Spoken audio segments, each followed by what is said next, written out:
उनके नाम के साथ आपको पता लग जाएगा कि कौन सा स्टोन है, क्रिस्टल है, कहाँ से लेकर आए हैं। अच्छा। तो उसमें लगभग 16 रखे हुए हैं, जो जिसमें वाइट जो मार्बल है उसको मिलाकर 16 है। जैसे उसमें ग्रीन कलर का है ताजमहल में, जेड चाइना से लाए थे, ब्लैक कलर का है ब्लैक ऑनेक्स इसको बेल्जियम से लाए थे, एक येलो ही कलर का एक ब्लैक स्टोन वहाँ लाल किले में भी है जिसका सिंहासन बना हुआ है ब्लैक वही ब्लैक ऑनेक्स है, उसी को यहाँ पे नक्काशी के लिए इस्तेमाल किया गया है। एंड वो जो है, वो जो जहांगीर थे शाहजहाँ के फादर, जी। उनका थ्रोन है, जिसको 1803 में ब्रिटिशर्स ने जो उस पर तोप का गोला मारा था, तो उसके पड़ने के बाद उस पर वो क्रैक आया। आपने वहाँ देखा होगा दीवाने वो तो अंग्रेजों ने चलाई थी ना, तो जी बहादुर शाह जफर पर हमला करने के लिए। जी। वहाँ दीवार में भी क्रैक आया है, गोला अंदर चला गया। तो वो मतलब उसी थ्रोन पे पड़ा, उसके बाद उनसे बाउंस हुआ और फिर उसके अंदर जाके फंस गया। उसके आपने वहाँ पे भी बहुत अच्छी जगह है घूमने के लिए आगरा फोर्ट में, लेकिन पूरा नहीं खोला हुआ है वो, थोड़ा सा पार्ट से उसका जो था मुगल्स का पर्सनल यूज़ के लिए था वो खुला हुआ है। बाकी जो पीछे का एरिया जो औरंगजेब ने बनवाया है वो सारा अच्छा, हमारे हिंदुओं में भी दफनाते हैं ऐसे बच्चों को, संतों को समाधियाँ दी जाती हैं, और मुसलमानों में भी दफनाया जाता है। दफनाने का क्या लॉजिक है जो हिंदू और मुस्लिम दोनों में है? ये तो अपनी अपनी आस्था है, उसमें क्या है, ताकि लोगों को तक दूर तक बनी है। जैसे अभी हमें क्या है, हमें पता होता है कि हमारा ये जो किसी की अगर दफनाने के बाद उसके 50 साल 60 साल 70 साल तक के हमें किसी अपने की यहाँ पे समाधि थी या कब्र थी, तो वही है कि अपनों को याद रखने के लिए किया जाता है। बाकी तो लास्ट में तो बचता तो कुछ नहीं है ना, तो दफनाने के बाद ना ही जाता है, बचती वो सिर्फ अस्थि या हड्डियाँ।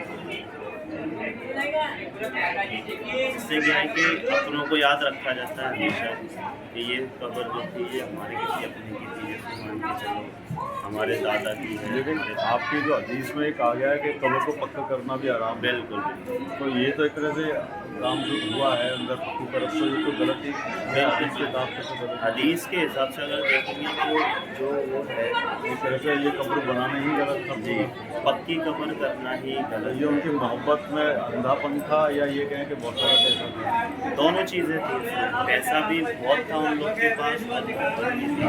हदीस औरंगजेब ने सही किया, आपने देखा बाप जो है अंदर खर्च कर रहे हैं, जी तो पैसा ज़्यादा इन्वेस्ट किया जा रहा है, जो कि उनका अपना पर्सनल पैसा नहीं है। वो जो पैसा जनता का पैसा था, टैक्स का पैसा टैक्स था। का पैसा, और फिजूल खर्ची रोकने के लिए ही औरंगजेब ने अपने फादर को अरेस्ट किया। अदरवाइज बहुत सारे लोग ये कहते हैं कि राजगद्दी के चक्कर में अपने फादर को अरेस्ट करते हैं, ऐसा तो इतना नहीं था। लेकिन मेन चीज़ ये थी कि वो ज़्यादा पैसा खर्च ना करें।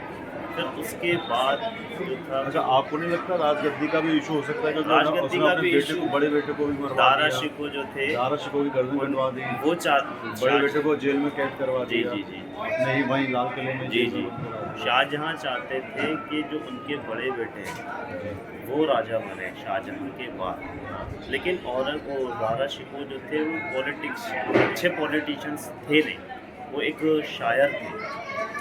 तो उनकी आप सुनेंगे शायरी पढ़ेंगे, बड़ी अच्छी अच्छी उनकी शायरियाँ हैं। औरंगजेब की निगाह में तो वो काफी जी थे। हाँ, बहुत लोग ये भी कहते हैं। कि उन्होंने तमाम तरीके के है ना उपनिषद और ग्रंथ सब लिखे, और वो जो है अल्लाह को अलग रूप में देखते थे। तो लेकिन है ना, अगर हम इस बात को कहें कि वो इस बात की वजह से कि वो है ना गद्दी नहीं संभाल पाते थे इसलिए उन्हें मरवा दिया, तो फिर उनका बड़ा बेटे को उन्होंने क्यों मरवाया?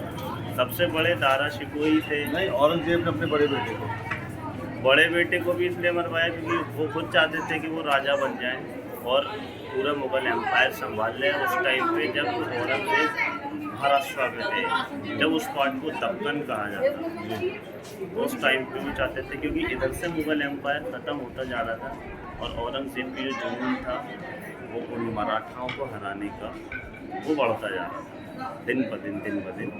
और इधर से पीछे से जो ईस्ट इंडिया कंपनी थी वो अपने पैर जमाना शुरू कर दिया था उसने यहाँ। वो चाहते थे कि वो राजा बन जाए, जिससे कि मुग़ल एम्पायर का बहुत नुकसान हो रहा था, क्योंकि औरंगजेब ने लगभग 5 लाख आदमी यहाँ से लेकर गए थे, जो लगभग 27 साल तक उन्होंने वो एक डेरा डाल के डेरा डाल के रखा, टेंट में रहे वो औरंगजेब फिर वहाँ से जिंदा वापस नहीं आया, वहीं लौट के उनको नहीं फिर आया। वहीं दफना दिया गया हाँ। औरंगाबाद में। औरंगाबाद के अंदर। तो वैसे अगर एज अ लीडर देखा आपको जाए, ये इसमें यकीन रखते हैं कि औरंगजेब है ना वीणा भी बजाते थे?